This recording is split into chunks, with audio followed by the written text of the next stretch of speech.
வாங்கி நின் பாதாம்புயத்தில் புகட்டி அன்பாய் முத்தியை வாங்க அறிகின்றேன். முதுசூர் நடுங்க சத்தியை வாங்கத் தரமோ குவடு தவிடுபட குத்திய காங்கேயனே வினையேற்கு என் குறித்தனையே.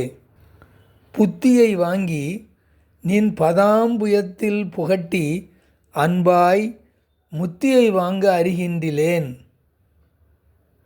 முதுசூர் நடுங்க சத்தியை வாங்கத் தரமோ குவடு தவிடுபட குத்திய காங்கேயனே வினையேற்கு என் குறித்தனையே.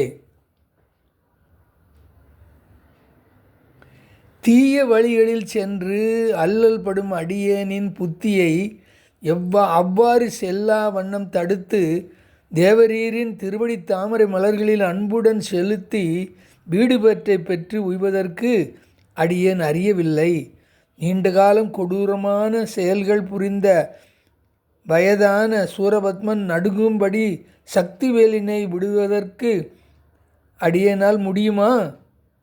கிரவுஞ்ச மலை பொடிபடும்படி வேலாயுதத்தால் குத்திய கங்கையின் மைந்தரே, வினையின் விளைவை உடையவனாகி அடியேன் யாது செய்ய வேண்டும் என எண்ணியுள்ளீர். சித்தி விநாயக மூர்த்திக்கு ஜெய, சர்க்குரு அருணகிரிநாத சுவாமிக்கு ஜெய, வெற்றி வேல் முருகனுக்கு ஹரஹரோஹரா. வேழ முகத்து விநாயகனை தொழ வாழ்வு மிகுத்து வரும், வெற்றி முகத்து வேலவனை தொழ புத்தி மிகுத்து வரும். வெள்ளை கும்பன் விநாயகனை தொழ துள்ளி ஓடும் தொடர்ந்த வினைகளும் அப்பம் உப்பழம் அமுது செய்தருடைய தொப்பையப்பனை தொழ வினை அருமே. வெற்றி முகத்து வேலவனை தொழ புத்தி மிகுத்து வரும். கந்தர் அலங்கார வரிசையில 48வது பாடலான புத்தியை வாங்கி என்கின்ற பாடலை இப்போது காண இருக்கிறோம். புத்தியை வாங்கி நின் பாதாம்பயத்தில் புகட்டி அன்பாய் முக்தியை வாங்க அறிகின்றேன். முதுசூர் நடுங்க சக்தியை வாங்க தரமோ குவடு தவிடுபட குத்திய காங்கேயனே வினையேற்கு என் குறித்தனையே அப்படிங்கிற ஒரு பாடல். இந்த பாடல்ல அந்த கரணங்கள் நானுன்னு சொல்லுவாங்க பெரியவங்க. மனம் எனும் பொருள் வான் அடை கால் கனல் புனலுடன் புவி கூடியது ஓர் உடல் வடிவு கொண்டு அதிலே 13 வகையாலே 13 பெருக்கினா 91 வகை தத்துவங்கள் வருகிறது. அதிலே சுத்த தத்துவங்கள் 24. அந்த 24லே 4 இருக்கக்கூடியது அந்த கரணங்கள் என்கின்ற 4. அது மனம் புத்தி சித்தம் அகங்காரம் என்ற 4. அதிலே மனத்தை முதல்ல சொல்லிவிட்டார், இறைவனை பார்க்கின்றார். புத்தியாலே இறைவனை பார்க்கின்றார். அந்த புத்தியை 2வதாக சொல்லுகிறார். இந்த புத்தி என்னன்னு கேட்டா, பிறந்த குழந்தை மனத்தோட பிறக்கிறது, அதுக்கு புத்தி வருது, பசிக்கிறது, புத்தி வருது. அந்த பசிக்கும் போது அந்த பசியை தெளிவுபடுத்துகிறது, காட்டுகின்றது தன் முகத்தினாலே தன் செயலினாலே, அது புத்தி. அது அப்புறம் அழுகுது, அந்த அழுத ஒண்ணு அம்மா அதுக்கு பால் கொடுக்குறாங்க, அந்த அழுத காட்டுறது புத்தி. அதுக்கப்புறம் அழுதா கொடுத்துட்டே இருப்பாங்க அப்படிங்கிறது அதுக்கு சித்தம். அப்புறம் அந்த கூப்பிட்டோன்னு வரணும் அம்மா அப்படிங்கிறதுனால ரொம்ப ஜோர்ஸே அழும், அது அகங்காரம். இந்த 4 குழந்தையிலே வந்துடுறது. அதனால இந்த புத்தி எங்கெங்கெல்லாமோ அலையும், அதை அலைய விடாம கட்டுப்படுத்துறதுதான் அனுபூதி நிலை. அந்த புத்தியை கட்டுப்படுத்தி அதை கொண்டு உன்னுடைய திருவடியிலே நான் சேர்த்த வேண்டும். புத்தியை வாங்கினா அது எங்கெங்க சுத்திட்டு இருக்கு, அதை சுத்த விடாம எல்லாத்தையும் இழுத்து வாங்கி நின் பாதாம்புயத்தில், பாதம்னா காலு, அம்புயம்னா தாமரை, தாமரை கால், திரு தாமரை கால், கமல பாதம் என்று மறவேனே. முருகப்பெருமானுடைய திருவடி தாமரையை நின் பாதாம்புயத்தில் புகட்டி, என் புத்தியை கொண்டு போய் உன் பாதத்துல புகட்டி உன்னுடைய அருள் வேண்டும் என்று உன் திருவடியை நாடி உன் அம்பிய பதாம்பயத்தை என்றென்றும் சேவிக்க வேண்டும். புத்தியை வாங்கி என் பாதாம்பயத்தில் புகட்டி அன்பாய், அன்பில்லாம எந்த காரியமும் நடக்காது. உண்மையான அன்பு வைத்துக் கொண்டு இறைவனை நாடினால் உனக்கு அந்த புத்தி கிடைக்கும் அப்படின்னு சொல்றாரு. அந்த அன்பாக அந்த இறைவனுடைய அன்பாக பக்தியை செலுத்தினால் முருகப்பெருமானுடைய திருவடி கிடைக்கும். அன்பு இல்லாத, அன்பே சிவம் என்று சொல்லுவார்கள்.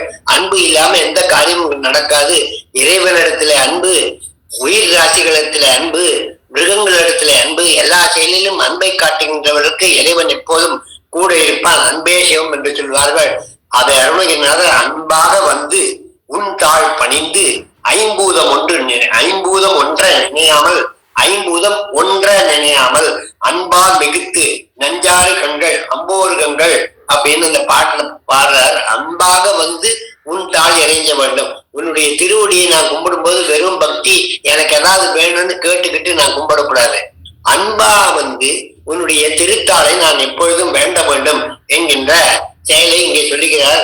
அன்பாய் அந்த வெறுமனை நான் உன்னுடைய புத்தியை வாங்கி உன் திருவடியில போட்டு கூப்பிட்டா போறாது, அன்பா கூப்பிட வேண்டும். அன்பாய் முக்தியை வாங்க அறிகின்றனர். முக்திக்கு வித்து முத்தை தரு பக்தி திருநகை அத்திக்கீரை சத்தி சரவண முக்திக்கொரு வித்து குருபர என போத குருபரன் சரவண பவா அப்படி என்பது முக்திக்கு வித்தானது. அந்த வித்தான சரவண பவா நாமத்தை மனதிலே ஓதி உன்னுடைய திருவடியை நினைக்க வேண்டும். அன்பாக உன் திருவடியை நினைக்க வேண்டும். புத்தியை வைத்துக் கொண்டு அறிவாலே உன்னை போற்ற வேண்டும்.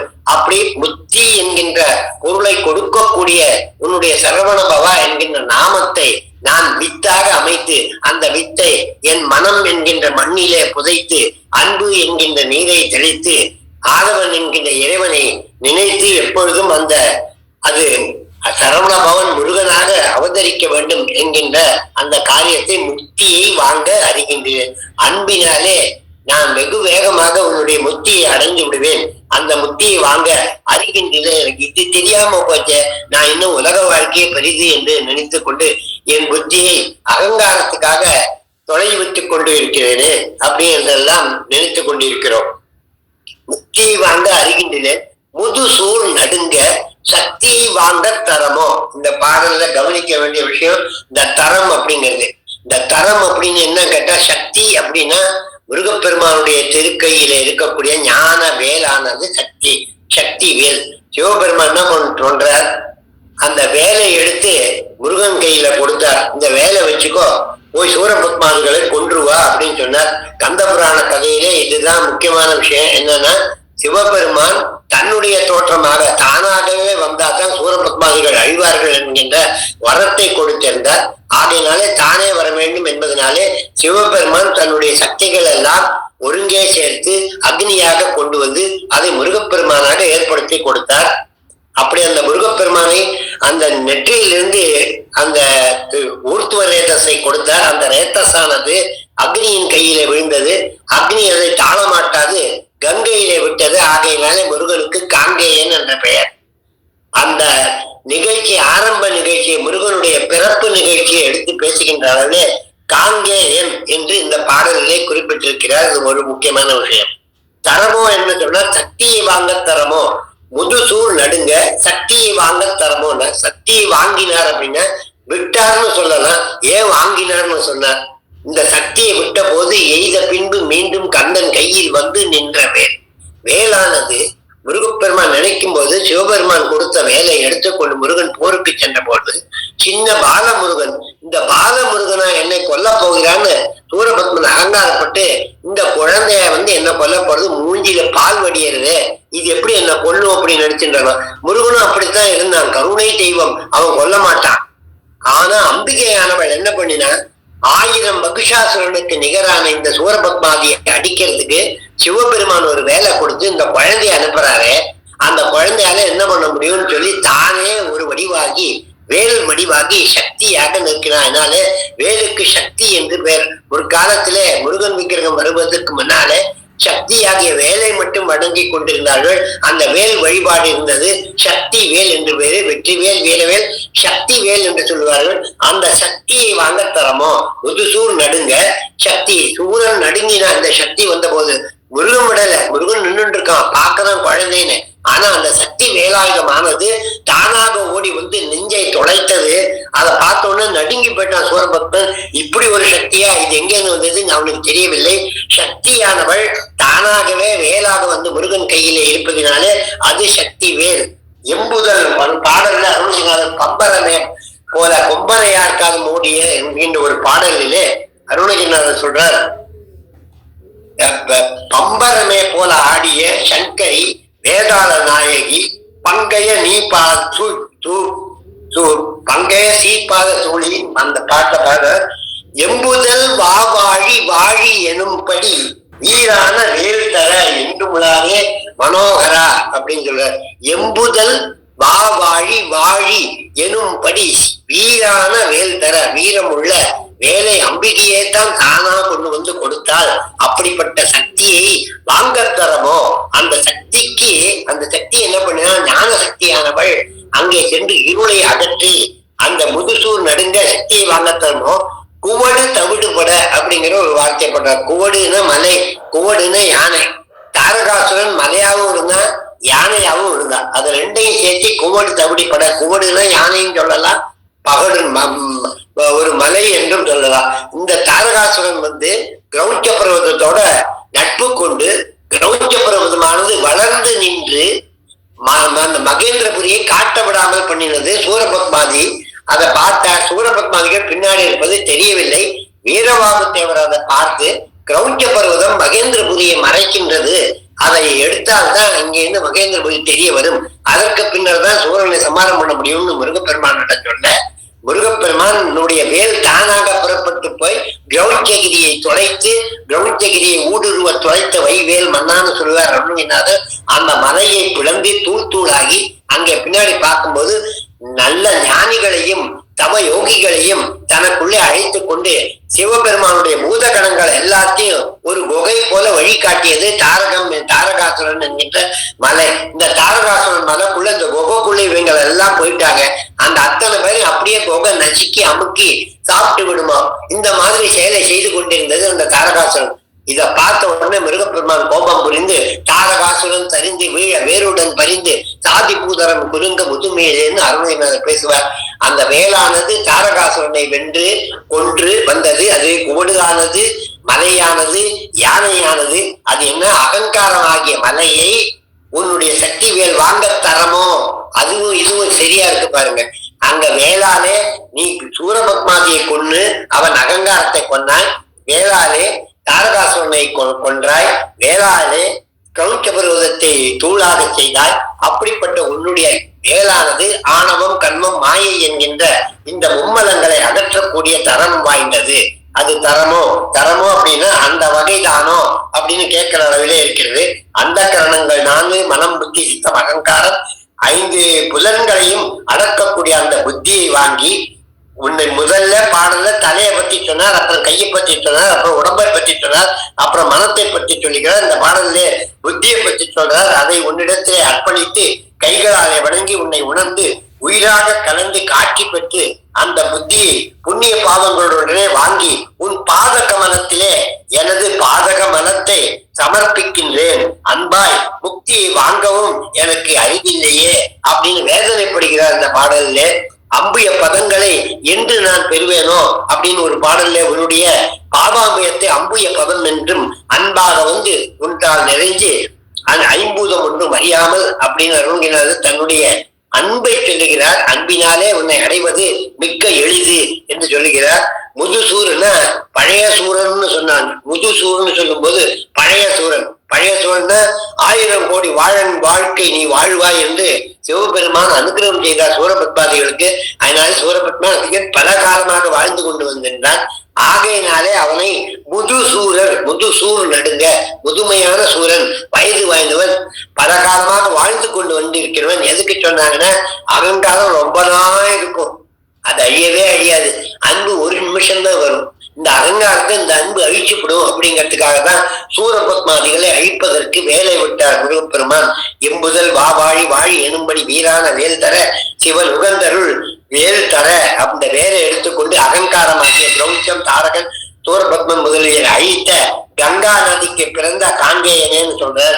சக்தியை வாங்க தரமோ குவடு தவிடுபட குத்திய காங்கேயனே அப்படி சொன்னா, கங்கா நதினா பவித்திரமானது, சுத்தமானது, நம்முடைய பாவங்களை எல்லாம் ஏற்றுக்கொண்டு நம்மளை புண்ணியவானாக ஆக்கக்கூடிய புண்ணிய நதி கங்கை நதி. அந்த புண்ணியமான பரிசுத்தமான நதியிலே பிறந்தவன் முருகப்பெருமானானனால பரிபூர்ண அனுகிரகத்தை கொடுக்கக்கூடிய சுத்தமான பரிபூர்ணமான கடவுள் மட்டுமல்லாமல் அந்த அவர் சரவண பொய்கையில வந்தால், சரவணம் என்பது தர்ப்ப புல்லு, புனிதமான தர்ப்ப புல்லு, புனிதமான கங்கையிலே பிறந்து புனிதமான கர்ப்பப்புல்லிலே வளர்ந்து புனிதமான அருளை கொடுக்கக்கூடிய முருகப்பெருமானை காங்கேயன் என்று இங்கே சொல்லி முருகனுடைய புனித தன்மையை சொல்லி அவரிடத்திலே பாலர் ஒரு சொரூபத்தை காட்டி அவரிடத்திலே அன்பை காட்டி அவரிடத்திலே புத்தியை கொடுத்து வினையருக்கு என் குறை ஏன்னு கேட்டாரு. பிரம்மன் போயிட்டு இருந்தான் சிவலோகத்துக்கு சிவனை தரிசனம் பண்றதுக்கு. அகங்காரம் 4 தலை இருக்கு, 5 தலை இருந்தது, 4 தலைகளாக நான்முகன் என்று பிரம்மா மேல போயிட்டு இருக்கிறத முருகப்பெருமானை பார்க்காம சட்டை பண்ணாம போயிட்டா. திரும்பி வரும்போது முருகனை கூப்பிட்டாரு, ஒரு நிமிஷம் நில்லு, எங்க போனேன்னா சிவனை பார்க்க போனேன். எதுக்கு போனேன்னா நான் வேத காரியம் பண்ணிட்டு சிருஷ்டி காரியத்தை செய்து கொண்டிருக்கிறேன், அதனால என்ன நான் அங்க போயிட்டு இருக்கேன், என்ன தடை பண்ணாதேங்க. கோபம் வந்துட்டு முருகனுக்கு. சிருஷ்டி பண்றதுன்னா எதை வச்சு சிருஷ்டி பண்றேன்? வேதத்தை வச்சு. என்ன வேதத்தை? வேதம் எப்படி சொன்னேன்? ஓம்னு ஆரம்பிக்கிறது. ஓம்னா என்ன? ஓமுக்கு பிரபாகாரத்துக்கு பொருளை சொல்லுன்னா தெரியல. பிரம்மன் கண்ணை முழிக்கிறான். உடனே பிரம்மா தலையில ஒரு குட்டி கொண்டு போய் கந்தமாதன பருவத்துல சிறை விடுத்தான் முருகப்பெருமான்.